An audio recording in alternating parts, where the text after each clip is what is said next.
tinatawag nila na Tandan Beach. Tandan Beach, ito po yung Tandan Beach. Marami pong pumupuntang mga foreigner dito at marami rin pong pumupuntang mga Pinoy. Marami din pong nag-overnight. Magkapagitan po sila ng Palawan Camping, yun po ang tinatawag ng Palawan Camping.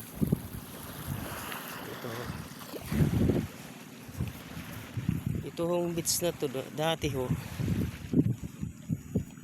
ano ho, ito may bahay po dito dati sa beach na ito. Ito pong beach na ito ay ito po yung tinatawag na Tandan, isla ng Tandan.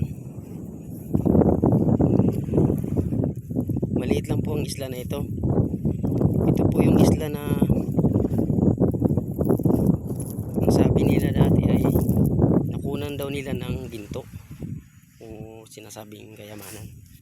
Dito ho dati ang bahay nito. Ngayon ginawa nilang ng waiting shed o lutuanan, kainanan ng mga naliligo, beach. Harap lang po siya ng San Vicente, Palawan. Yun ho ang San Vicente, bayan ng San Vicente, yung Mindanao yun. Dito sila kumakain kapag naliligo. Ito ho dati ang bahay. Ito. Nilagyan nila ng flooring. Kaso nga, nung nakunan na nila ng ginto, iniwanan na nila. Kasi dito raw nila nahukay tapat ng ginto.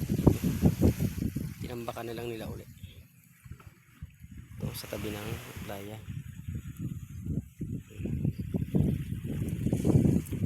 Dito. Dito.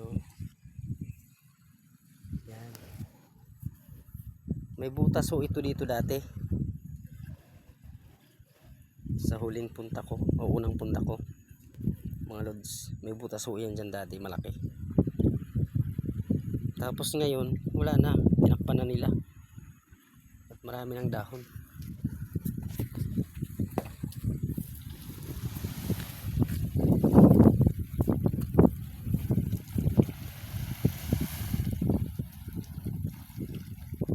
Maganda ho maligo dito, lods.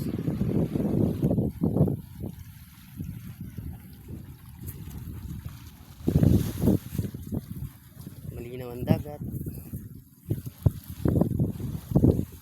Meron hong nyug na nag-iisa dito, lods, pero wala na ito. Patay na siya. Pinali ho ng udit.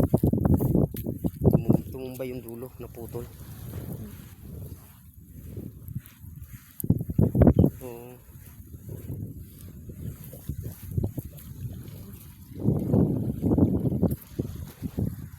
maaga pa po kasi. Mamaya ho, marami na to ditong maliligo, mga foreigner o kaya mga Pinoy, overnight. So, yan. Magkadikit lang po sila ng tandol ng Palawan Camping. Ayun ho ang Palawan Camping. Yan. Ano ang Palawan Camping. Ano naman yung tandol na pagkita niya.